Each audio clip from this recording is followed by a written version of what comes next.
Bienvenue sur Étoiline Inès TV. Si vous êtes encore nouveau ou nouvelle sur notre chaîne, n'hésitez pas de vous abonner massivement, aimer nos vidéos, commenter et partager. Chez Étoiline Inès TV, c'est la qualité, la différence et la vérité. Makambo ezobima nango kaka bandeko makambo somo. Botama congolais oyo kailingi. Ba congolais vraiment biso communauté na biso bandeko. Ya koloba ezanga kate. Ya koloba pinza ezanga kate ata muke te. Kende na gauche makambo eko eza, na droite eza. Bandeko, ba direction nyonso o tu kolingo kende. Makambo ezanga kanango te na communauté na biso. Salut chers Bouchou, salut chers abonnés, salut chers connaissances, salut surtout les amis de Étoiline Inès TV. J'espère que vous allez bien. Quant à moi, je suis bel et bien super bien par la grâce de Dieu. Bandeko na memeli bino lisusu Tantine Coquette Sasa. Comédienne na biso ya kitoko. Comédienne na biso oyo asepelisaka bino, oyo asepelisaka vraiment biso. Comédienne moko oyo ajuaka penza kitoko makasi. Et puis aza comédienne oyo azalaka na éclair. Aboya kaneba makambo ya hypocrisie. Ya aboya kango vraiment na tema na ye nyonso. Sikoyo bandeko makambo ekomi mwa pasi. Makambo ekomi kobima mwa kili. Tolali tolamuki mwa makambo. Yango tolobaki te tovanda na biso pe kimia to yaka ndenge ezalaka to ya kosala mwa analyse sur makambo yo vraiment. Bandeko avant to banda kandenge zalaka na osenga na batu o nyonso tu. Si c'est la toute première fois ya kokota na chaîne na biso, chaîne moko ya kitoko, chaîne ya batoli, chaîne ya bana nzambe, chaîne moko ya ba conseil pas possible na osenga na bino bo s'abonner massivement. Cliquez aussi sur la cloche de notification pour surtout recevoir les nouveautés de notre chaîne. Aimez la vidéo, commentez et partagez et kosala biso oyo tolobaka vraiment chaque jour tokos makasi. Bandeko place nyonso bozolanda biso en tout cas na osenga na bino na kombo vraiment ya Nzambe bozwa bakiti na bino na système moko ya bien bovanda botia mwa mai pembeni mwa jus pembeni mwa sucré na bino soki café soki ti yo moko kaka otie pembeni tia mwa nguba tia mwa soki biscuit soki mwa popcorn mwa mbala ba chocolat yo moko oyo kolinga vraiment kolia yo moko kaka tia pembeni melaka liaka de l'autre côté pe ozolanda Étoiline Inès TV en tout cas et kosala oyo tolobaka chaque jour tokos makasi. Bandeko makambo ekomi kobima mbutu tolali tolamuki mbutu toke côté gauche problème tozongi droite problème ba makambo ekomi somo na somo. Il y a pas longtemps, c'était le dimanche saint si je ne me trompe pas, to salaki émission moko ya Tantine Coquette ke alakisa zemina ye. Bandeko ba makambo o nyonso to ezaka chaîne na biso nde esalaki émission wana te. Ba chaîne ebele ba sala vraiment émission wana et puis ba photo na ye ezalaki lancé na ba Facebook pas possible. Ba mosusu ba salela yango ba vidéo kutu na ba TikTok. Donc ba plateforme presque tout ba photo ya Tantine Coquette etambola. Sikoyo bino moko boyebi na communauté na biso batu bazanga kamakambo koloba te. Na communauté na biso soki ka mwa likambo moko boye batu ya critique bazanga kana bango te bayaka kaka koloba bazanga kapenza makambo te yango ebele ya batu batindele biso ba message na kobenga pourquoi comédienne ya munene boye pourquoi star ya munene boye ayebi bien communauté na biso tolakisaka zemi te zemi soki oza nango moi soki muto amoni yango amoni na ye oza na besoin ya kolakisa yango na ba réseaux sociaux te parce que oyebi mitema batu te. Pourquoi ye Tatine Coquette alakisaki zemi na ye yango vraiment mituna ya batu ka ndenge ezalaka. En tout cas bandeko après mituna ya batu oyo vraiment batunaki yango epesaki moi force na lobi te. Makambo yo nakoki jamais ko répondre moko kaka te. Et ozala bien soki na kotika na sali émission comme ça batu nyonso tu biso nyonso tu to sala moi analyse sur makambo yo. Parce que na communauté na biso mingi tozalaka prête ya kokondana ka batu. Soki moi circonstance boye monani o mona déjà batu baza wana balingi ba condamner sans toutefois koyeba le pourquoi. Alors bandeko botia moi ba j'aime na bino, botia moi ba commentaire kandenge ezalaka. Ba suggestion na bino ekosala bien makasi. Et loko toboyaka na chaîne na biso ezalaka nde mafinga na ba menace o bo menasaka biso na ba message yango nde toboyaka. Soki oza na moi suggestion na yo ya bien kitoko koma na yo mais soki oza na mafinga en tout cas ndeko na osenga yo na système a bien leka na yo. Parce que awa to supportaka na biso mafinga te chaîne na biso ezalaka vraiment chaîne ya bana nzambi. Bandeko analyse na biso. Je suis sûr que Tantine Coquette jolie sasa. Abanda makambo ya théâtre lelo te. Et puis ebele abatu toyebi déjà âge na ye moko kuta lobaka ngo ke aza mwana 1986. Oyo kutu ye moko alobaka ngo aza neti batu mosusu te ke non akoti akomi ko bomba ba âge na ye penza abomba na ye âge na ye te ye penza alobaka ngo wa mutu nyonso ayeba. Tantine Coquette abandi ba makambo ya théâtre lelo te. Et puis Tantine Coquette ezate que mutu moko baye kobota ye lelo te. Aza mwana ba 2000 te, aza mwana ya ba soki 1992-95 te. Aza mwana penza ya 1986. Bandeko déjà na âge na ye ayebi mabe na malamu. Ayebi yango très bien. Est-ce que ndenge bomona Tantine Coquette wana na maturité oyo azalaka nango na sagesse penza oyo azalaka nango bosi bomona Tantine Coquette vraiment ndenge boyebaka ye bokanisi que non Tantine Coquette oyo akoki koleka na ba réseaux sociaux azwa penza photo ya zemi na ye nanu aboti te a lancé yango na ba réseaux sociaux. Wana eza point d'interrogation ono tuna bino bandeko. Ndenge boyebelaka Tantine Coquette. Ndenge boyebelaka jolie sasa. Maturité penza oyo azalaka nango. Sagesse ya makasi penza oyo bimisaka. Est-ce que Tantine Coquette wana akoki kozwa penza zemi na ye aye kopanza ngo na ba réseaux sociaux? De mon côté en tout cas, je ne pense pas. Wana penza na kondimango te ata muke te. Tantine Coquette akoki jamais kosala bongo te. Ako publier ba photo na ye peut-être après kobota. Ayebi ke na uti kobota makamnyo sweke bien. Peut-être 2 jours après kobota, toujours moko kaka après kobota, wana koki kosala ba publication ya ba vidéo, ya ba photo to ba vidéo na ye. Mais quand dans les vides boye, je ne pense pas. Et qu'azana na zemi akende ko publier, je ne pense pas bandeko. Je ne pense pas vraiment. Na yebite, mais ko yebe la Tantine Coquette façon azalaka, façon à se comportaka vraiment nandimi nangati. Moi ce que je pense de mon côté, eza kaka mutu penza mona ki bango akandi bango photo. Ole peut-être atinde la bango photo sikoyo ye alingi asale lango soki mbongo soki azana page na ye mbala moko soki azana page na ye te ake kote ka soki photo wana na page moko boye ba publier ye azwa moi quelque chose bato ebele basala bongo pona mbongo ebele ya batu lelo. Donc bazana na otolobaka ke limite te.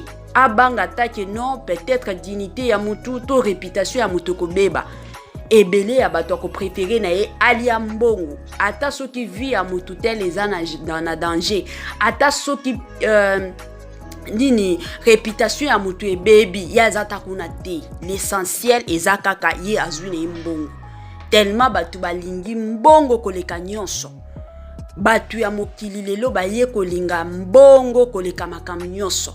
Je ne pense pas que ata mobali ya Tatine Coquette akoki kosala makambo ya bongo. Jamais. Ata kutu famille na bango bakoki kosala makambo ya bongo. Ezaka mutu oyo akangaki ye ba photo. Soki eza mutu wana te, ezaka parmi batu oyo bazalaki ensemble kuna lobi pesa nga photo to ko publier ngo un jour tant au robota. Après le koso ya mbongo kandenge zalaka. Le koso penza ya mbongo mtolobi na bampia koyo na kendo teka ngo ata na ba page ba Facebook ba ofuta nga quelque chose na lia. Ebele ya batu lelo bakomi kosala biloko ya bongo. Siko bandeko botika ko condamner Tatine Coquette. Ba oyo vraiment bazo condamner que non pourquoi yé kolakisa zemi na ye pourquoi ba question mituna ikomi ebele en tout cas na osenga na bino botika ko condamner yete. Botika vraiment ko condamner yete. Ye Tatine Coquette jamais akoti ko sala makambo ya bongo. Wana ba makambo mususu balobaka. Soki omoni ke mutu o penza pona lokoso ya bongo akoti ko sala. Mais ezana batu mususu oyebi ye otali ye façon azalaka olobi ke non mutu o penza akoti jamais ko sala makambo ya bongo. Batu neti ba Tatine Coquette aza mwasi moko aza na maturité ebele. Aza pe na sagesse pas possible. Aza pe mwasi moko asi akoli. Ayebi mabe na malamu. Ayebi communauté na biso ndenge kendaka. Akoki jamais ko exposer zemi na ye. Kutu pona libala na ye bandeko. Tomona batu mosusu ba exposa ba mabala na bango. Avant kutu ata dot, ata predot, déjà ba yebi ke toza na ba chaîne na biso mbala moko ba lancer yango na ba chaîne na bango ke no préparation. Mais Tatine Coquette c'était pas le cas. Aza na page na ye, aza na ba followers ebele. Mais to yaki komona ka paf ba photo ebimi ba vidéo déjà wana makambo si esalama. Makambo kutu ya mariage na ye. Tindenge akendaki ko essayer robe na ye to mona ka batu mosusu avant ba sala ba mariage. Jour kaka ya essaye ya robe. Il faut ba sala ba photo, il faut ba sala ba vidéo directement ba komi ko lancer o essaye ya nini ya robe à mariage. Mais avec Tatine Coquette c'était pas le cas. Et belé ya batu basitu kaka le jour à mariage. Que non Tatine Coquette azo bala lelo. Ba mosusu kutu ba yeko sutuka lobi nango. Après mariage ne batu yeko sutuka. Et abala ki lobi. Pourquoi? Parce que ayebi communauté na biso. Ayebi façon nini communauté na biso etambolaka. Siko je ne pense pas que ye Tatine Coquette akoki vraiment ko telema kolobeka ekoloba keno na publier photo nanga ya zemi nanu abotiti. Je ne pense pas. Alors bandeko yango na senga kana batu nyonso tu soki omoni mwa makambo ya bongo bozalaka pressé te ya ko juger yango totiaka mwa ba numéro na biso kandenge zalaka bozana mwa mituna tindela biso WhatsApp to benga biso tokoyamba yo vraiment sans problème. Soki ezana ba réponse oko tokolinga te no to pesa ngo personnellement toko pesa mais soki to moni ke mitune komi ebele en tout cas bo mona biso tokoleka lisusu na ba réseaux sociaux tokoleka lisusu na chaîne na biso pona ko éclaircir makambo nyonso tu bandeko. Yango na lingi na pesa mwa toli mosusu toli na basi ya zemi. Mwasi ya zemi bandeko. En tout cas lelo na bandaki kotanga quelque part na ba publication kandenge batu ba salaka ba publication na bango na ba Facebook. En tout cas histoire moko e intéressant kinga mingi makasi.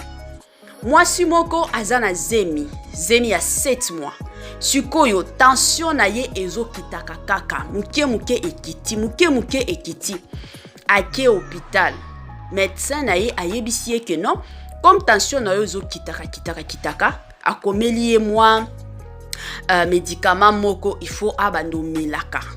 Médecin na yebisi que non ti soki rendez-vous na yo comme kozala au mois d'août comme ça yo melaka oyo eza kaka 15 comprimés melaka ti ekosi la somba mosusu tango koya rendez-vous na yo toko checker lisusu soki tension kozala bien wana tokomona soki tokoki ko stopper yango soki kozala bien te toko presto koma lisusu mosusu. Bandeko sikoyo ndeko na biso wana ya mwasi ole otala oyo docteur na yo ayebisi yo, médecin na yo ayebisi yo, mais ya préféré akendo tunaka na ba Facebook. Toyebi ke eza na minganga ebele na ba Facebook, mais eloko pe mosusu oto il faut toyeba. Diable azo opérer place nyonso. Diable vraiment a opéraka place nyonso bandeko. Bozala na bukebi. Négligence ka ya muki okoki ko perdre mwana na yo. Landaka makambo oyo médecin na yo ayebisi yo. Soki oza mwasi ya zemi ayoka kabiyoka yokate. À part oyo docteur na ye to médecin na ye azo yebisa ye. Ebele ya batu lelo ba perdra bana. Likolo kaka ya biyoka yoka. Moto ake hôpital ba yebisi boye kosalaka boye.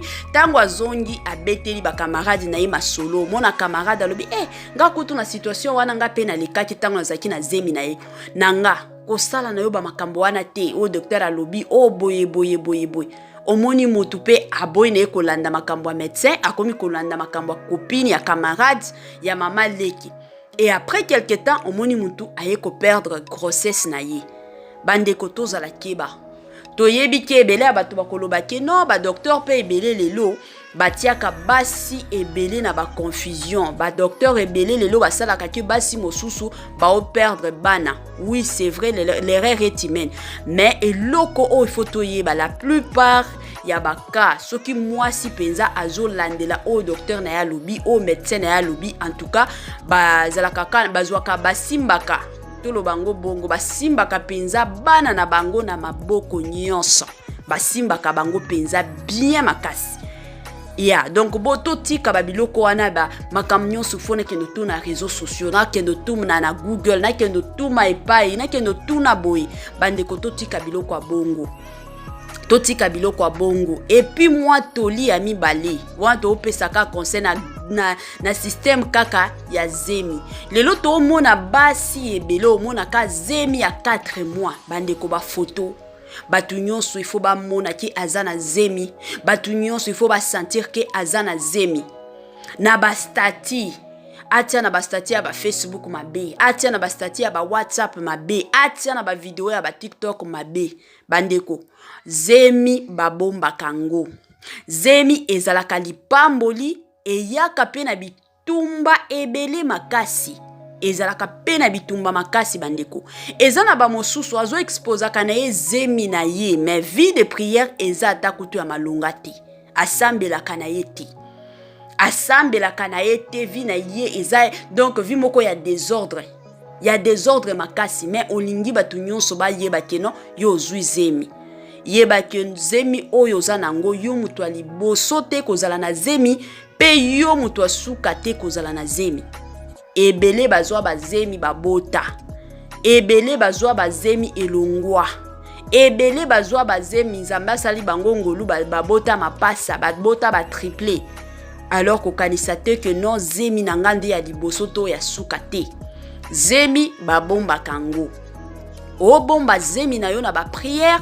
Ozo bomba ngo pe na vie normale. Vie penza normale. Yango omona kabasi mosusu ako kozala na zemi. Ayo lataka biloko ya minene. Ti jour akobota. Batu bakomi kosutuka. Moi sio zaki na zemi. Moi sio zaki na zemi. Azaki na zemi. Abande obomba.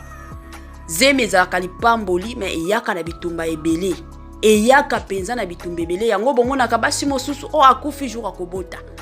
O zemi elongwa. Pourquoi? Parce que o protéja ki zemi na yote. Zemi ba protéja kango bandeko nanga ya basi. Surtout ba jeune fille o bazo bala lelo. O mona moi jeune fille lelo kaka bali. C'est bien alakisi lakisi ba photo na ya mariage après ce qui 4 mois comme une zemi comme komona na mbala moko. Akomi ko tia tout est grâce. Boye ba parole moko boye ya koloba ke yende azana grâce koleka batu nyonso to. Te zemi ba bomba kango ezana batu mosusu peut-être ba parents na bino balakisa bino bongo te, mais boye ba ke nous les bantu zemi ba bombaka batu o ba bombaka na bango zemi te ezala mindele soki kaka a découvrir que non azana zemi ya 2 semaines mokili mobimbe koye bango ke azana zemi et puis akolinga oya koyebisa ek félicitations.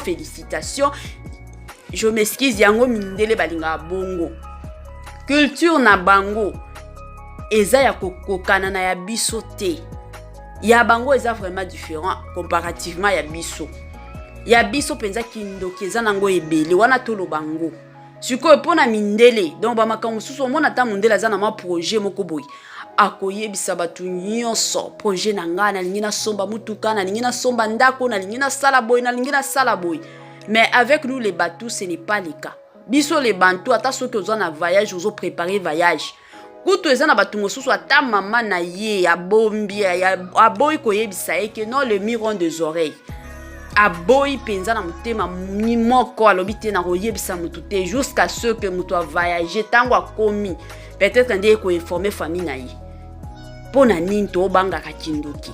Siko zemi ba protéger kango mariage ozo sala ba préparatif à mariage na yo protéger yango bomba yango kozala mutu te ke chaku moko boye makamnyon se fo lobaka yango bomona ka ba makamon susu ozo na ba projet na yo ya bien mais ezo kendaka liboso te. Pourquoi? Parce que yo moko ozo exposer yango ba statut oyo ya ba Facebook ya ba WhatsApp ba tieli biso eza te que pona ko exposa ka ba vie na biso te mais eza peut-être yo sala ka évangélisation otiaka moi ba parole moko boye ya sagesse mais ebele ya batu ba komi yango alingi ala kisasa la kivantar na ba statut batu nyonso ba yeba ke yende azana mbongo yende azana mituka yende azana voyagaka yende boye boye bande ko to longwa na ba distraction wana eza na eloko te ba distraction moko boye ezo aider yo na iloko moko te.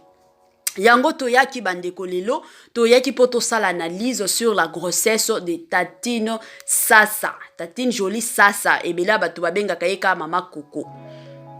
Batu ebele bazolo ba pourquoi ayaki ko exposer zemi na ye. Bandeko Tatine Coquette Sasa ayaki ko exposer zemi na ye te.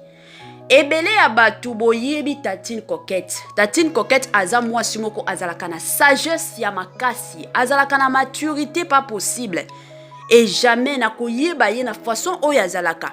Jamais Tatine Coquette akoki koya azwi penza photo ya zemi na ye aya ko exposer yango na ba réseaux sociaux te. Ezaka na mutu moko oyo azwaki photo wana na ebite loko swa mbongo to bankanisi na ye ezalaki nini de na ye ezalaki nini na ebi nanga te. Ye mutu penza ayaki ko exposer photo ya Tatine Coquette, photo ya zemi na ye. Chers Bouchou, chers abonnés et chers connaissances, to komi vraiment na moi souka ya partage na biso ya analyse na biso botie la biso ba commentaire, bo sala pe partage ya vidéo oyo e kosunga biso mingi vraiment makasi. Bye bye la famille, je vous aime bien, je vous admire trop et j'ai prié aussi pour vous que Dieu vous bénisse abondamment.